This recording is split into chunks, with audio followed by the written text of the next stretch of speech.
Welcome back to CC Convos. Today I'm going to be giving you some care tips and just how to grow and make your violets bloom like these. I actually got gifted this violet right here from one of my aunts who's been growing violets for years. And at first I thought these plants were going to be kind of hard to care for, but it turns out that they are super easy to take care of. This is in a self-watering pot. I'm actually going to clean it out, change the water, show you what fertilizer I use. And really this plant, I only check on it like every 2 weeks. Other than that, I just enjoy the blooms. This plant here, I purchased this one from a Home Depot near me. And this one's not in a self-watering pot yet. So I've just been watering it like a normal plant, and so I'm going to kind of give you a little update on how I water that, but I'm actually going to transition this plant into a self-watering pot. So when I do that, I will record it so I can kind of show you how to do that. So the first area of care we're going to talk about is lighting, and a good way that you can figure out where the direction of the light is coming from is to use the compass app on your phone. So if you just go to the window and you point your phone towards it, it'll tell you the directions. This window here is a east-facing window, and it gets really great morning light in this area, and my violets really like that light.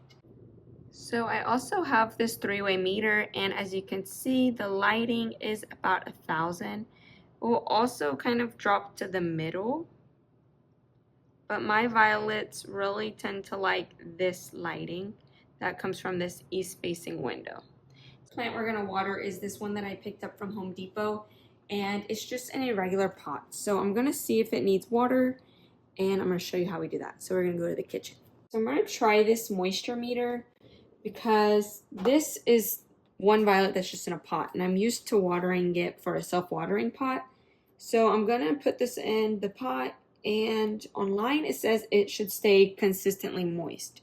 So when it's at a 4, that's when it needs to be watered. So let's see what it is. I watered it like a week ago, so it might not even need to be watered. Well, it's looking like it might need to be. Let's go to another spot. All right, I'm going to try and wiggle this gently into the soil on another location and see what it says. It's like almost there. I want to water it when that little white piece is right on the 3 and 4. So I think a couple days, then it will be able to be watered. So when watering this plant, you will mix the water and fertilizer solution, and you'll put it in the bottom of this pot that has no holes. Then you'll let this pot sit in it. So you're bottom watering. So then the roots will absorb the water from the bottom. You don't want to get these velvety leaves wet because you can get pest or fungus issues. Okay, so this damage here is because when I first got this plant, my cat decided to take a bite out of it. But violets are non-toxic to cats, so if you want flowering plants, these are good ones to keep. You don't have to worry about your pet. So whenever I'm watering it, I'm also seeing if there's any old leaves or some old blooms, and then I just pinch those off. But that's it for this one for this week. Now, since this violet is in like near a window and it's not with a grow light over it, I just rotate them every couple of days so that they kind of grow more uniform. You see this plant here is growing towards the light right now. So then whenever I water it, I'm going to turn it. So then this part will shift back. This big violet is in a self-watering pot, and I'm going to show you that now. Okay, so for this plant, it's a pot within this pot. This pot here has one small hole, and the bottom here is a water reservoir, since this is a self-watering pot. So whenever, maybe every week, every 2 weeks, whenever I water this, I basically clean the pot here and this pot. with just hot soapy water, and then I refill the base with the fertilizer water mixture. So I'm going to show you that right now. So the first step is to take out the pot from the bottom portion. This has the wick. The wick is what takes the water from the water reservoir and brings it up so that the roots can get the water it needs. So be very careful since this is a pretty big plant. I'm just going to set this pot over here for now. Now I'm just going to clean out this container and the bottom reservoir. So this is just some like unscented dish soap that I'm going to use to clean this. Okay, now for the bottom. You can see it actually took a lot of that water up from the bottom. This line right here is the line that I fill it up to. So it's been drinking pretty good.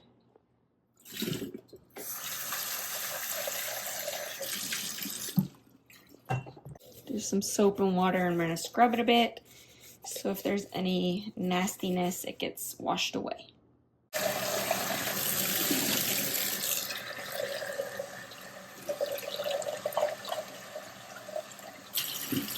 All right, let's talk about fertilizers and water.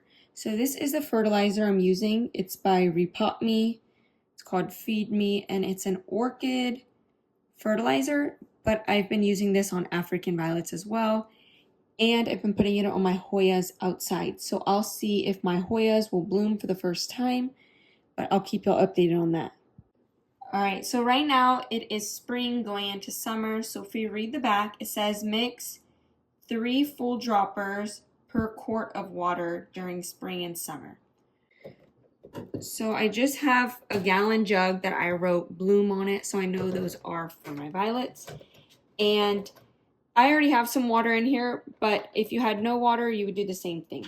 Basically, this is the ratio, and this is the easy way to do it. You squeeze it so it gets about 1 ml, and you put it in. 1, 2, 3. So you put 3 of those droppers, and then close enough to a quart is 2 bottles of water.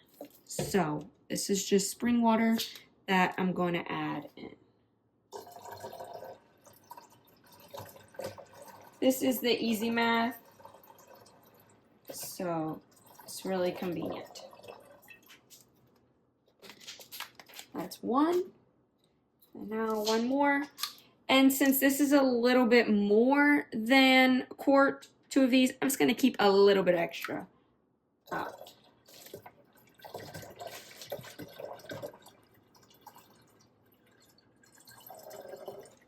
So, like that much left. So now we're done with this fertilizer, and I'm going to put it away.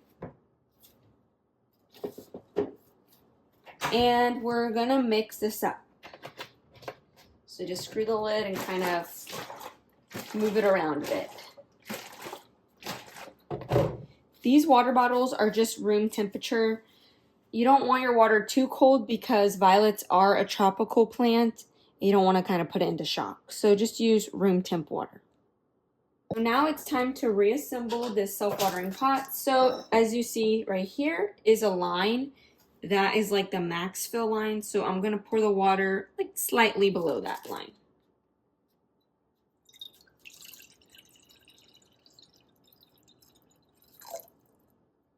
Maybe a tiny bit more. Right there. Now I'm going to take this pot and I'm going to put it inside of this one. Very gentle because this is a big plant. And then I'm going to place this inside the water reservoir.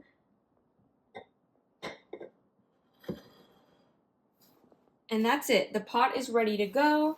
Now I can check it maybe at the end of the week to see what water level it's at. So now I'm just going to look at some of these blooms, see some old blooms, and I'm going to take my shears here and I'm going to cut off these old blooms so that I can give the plant more energy for newer blooms, because there's going to be tons of new blooms coming right on there. So I'm just going to look to see if there's any old blooms, any older leaves that don't look good. It's looking pretty good. So now when I put this plant back in the window, I'm going to rotate it because, as you can see, it's kind of growing this way. So this is where the window would be. So now I'm going to put this side facing the light, so then it will start to shift. Bring it back to the window. All right, so I put the violet on this little floating shelf, but since I have cats that like to come in this window, I don't want them to like come up here and maybe knock the plant over. So I use museum putty, and if you come a little closer, you can see it's like this little putty. So I'm just gonna kind of move it back into a ball.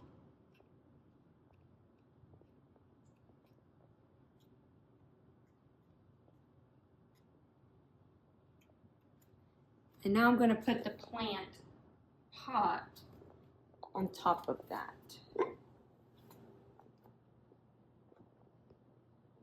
And push down. Now this is really sturdy. So now I'm just going to shift this plant so that it starts to grow a little bit more even. So I think I need to shift it all the way around here so that this part starts to grow more that way. But we're good to go. It looks good. And so now just wait, maybe check it at the end of the week. And that's basically all of the care for the African violets.